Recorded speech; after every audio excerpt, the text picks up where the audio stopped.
tag the mid-year freakout. Here we go. So the first question is the best book read so far in 2018, and for me that has far and away been The Hazelwood by Melissa Albert. I got this one from my school library. I was going to buy it myself, but the Australian version is ugly. The editions from the rest of the world are a lot prettier. I've actually talked about that in another video and I'll link that below, and I am just blown away by how good this is. And it's supposed to be another book coming in the series and I have no idea how that's going to work, so it was amazing. I really liked that. It was a 5-star read and can't recommend it enough to people that like contemporaries but fairy tales and sort of going through the doors to other universes and other dimensions.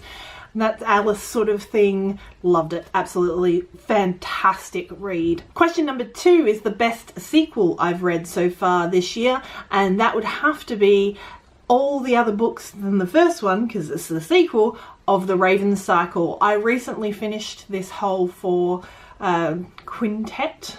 No, that's not right. 4 books? I don't know. And it was thrilling. It was scary. I wasn't sure how it was going to end. Maggie Stravata was just like, I'm going, what are you doing to me here, Mags? Like, oh my god.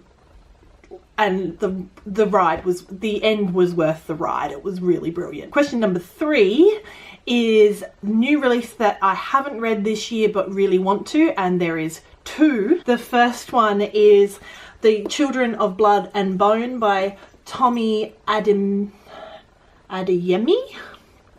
Just the tagline on the back went, yeah, oh, and that's a very pretty book. Just the tagline on the back went, oh, I'm gonna want to read this.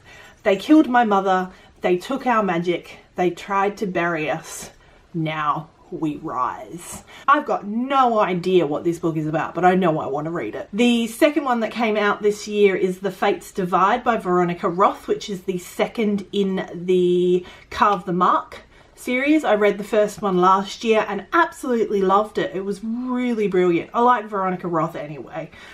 Who doesn't?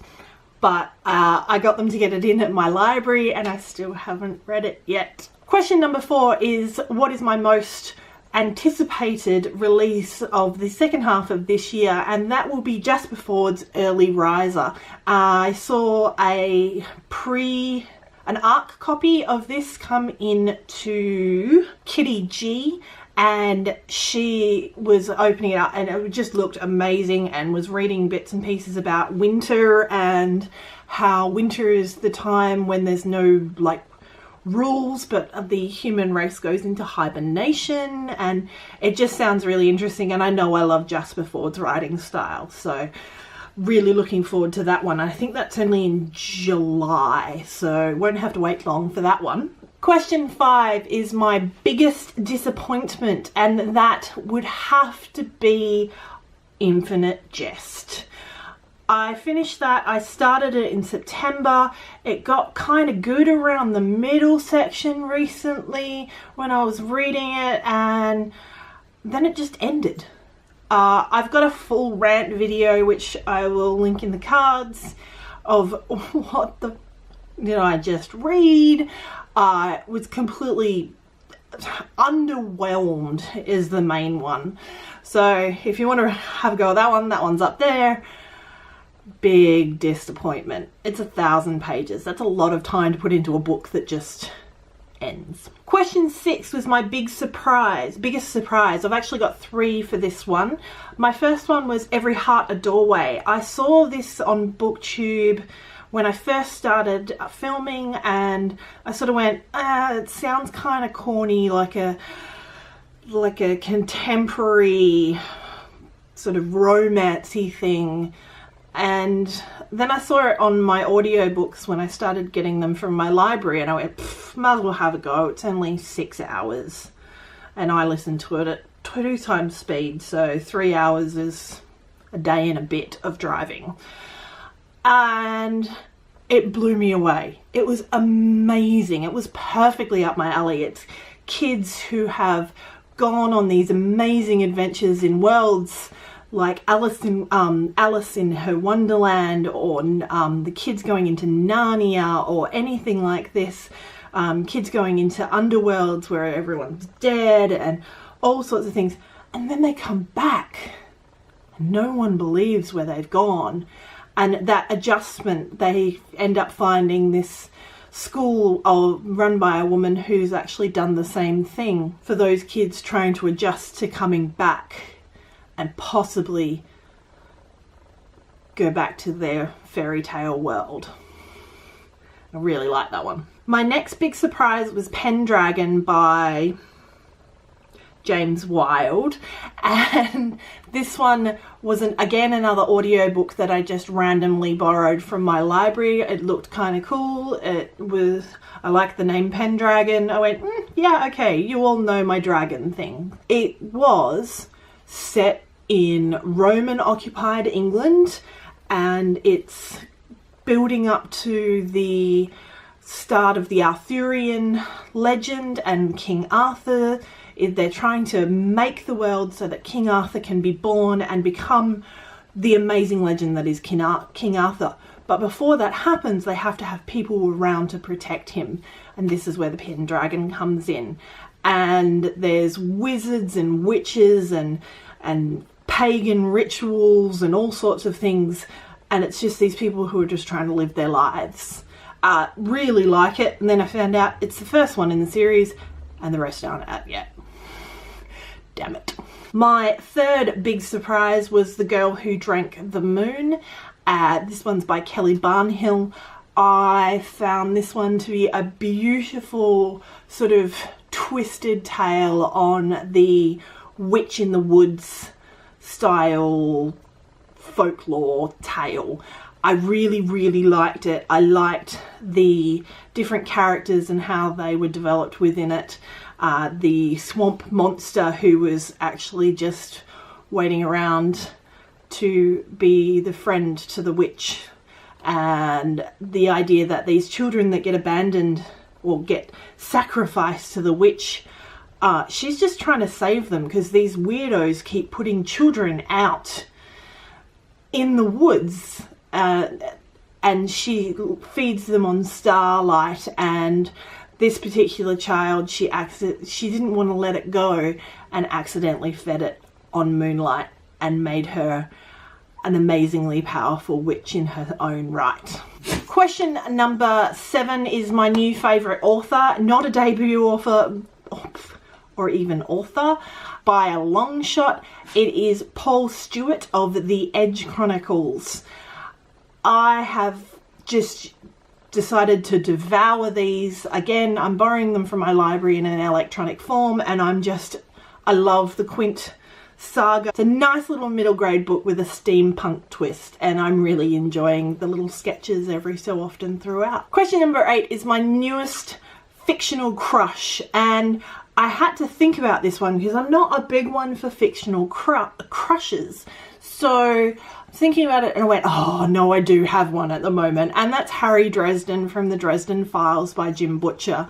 I've kind of got that, rough and tumble thing, and he's rough and tumble as it comes, especially in the most recent book I've just read, The Summer Night. He's wearing a black leather jacket, and he's kind of grungy, and I quite like it.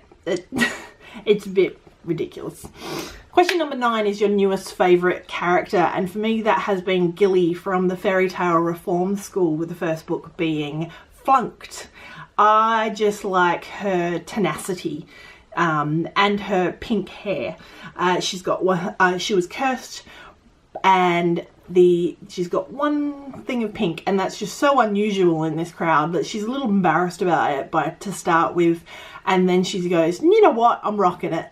And I think she is. Question number 10, what books made you cry? I haven't actually had a good sob in a book for a while. I will always remember, it doesn't matter how many times they told us in The Book Thief, I still cried when the boy, and I'm bad with names, the boy in it died. They told us over and over and over again he was gonna die, and still when he died I cried.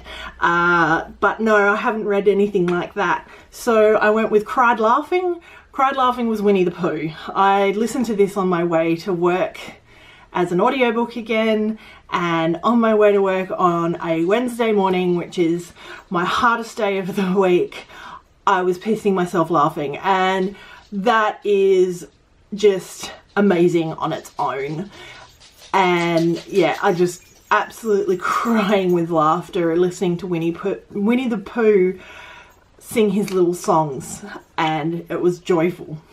Crying with frustration, however, yeah, it's Infinite Jest again. I'm not going back into that. Question number 11 is, what books made me happy this first 6 months of 2018? Pretty much all of them have been a pretty good read. I've had moments of really like laughter with Winnie the Pooh and different things like that. Most of them make me smile, unless you're David Foster Wallace. Question number 12, what was my favourite film adaptation I've seen this year? I don't really go to the movies very much, so I thought about it and I went, you know what, it's a graphic novel, it's fine by me, and it was Black Panther. I really enjoyed Black Panther. I thought it was brilliant. I especially liked Trevor Noah, who is the Daily Show now. And when I finally worked out, he was the voice of the computer system that they had, which is just this nice little sort of tidbits of information that you get. But all the rest of it, I really enjoyed it. Question number 13 is my favourite review that I have read or seen, BookTube. I'm going to watch more reviews than I read this year, and anything that Kitty G does I always pretty much enjoy. I really quite enjoy her style, and the reading genres that she actually has are very similar to mine. The other one that I quite enjoy is Macy Reads, and now she is just starting out, very similar sort of time frame to myself. She reads a lot of horror. I like that insight because I really don't read much horror, but she also reads a lot of middle grade where we sort of line up. And I recently saw a haul of hers or a reading wrap up, and she had read The Afternoon of the Elves, and I've went, yep, I'm going to have to read that because that sounds delightful. Question 14 was actually a difficult one for me. It was, what was the most beautiful book that you've bought or received this year? One thing, haven't received any books, except from my mum. My mum does give me secondhand books all the time. I lie, I have received books. But I don't often buy, well, I do often buy books that are really pretty, but I haven't actually bought one this year. I'm going to whip a book off the shelf and just show you, but I can't find one that's particularly pretty because all my pretty ones are out in my lounge room. So I don't know what to tell you. It's very unusual for me not to have bought a pretty book. It means I need to buy more books. Question 15 is, what books do I need to read by the end of the year? Well, I don't need to read. I like reading, but this actually brings me into my challenge I've given myself for the rest of this year.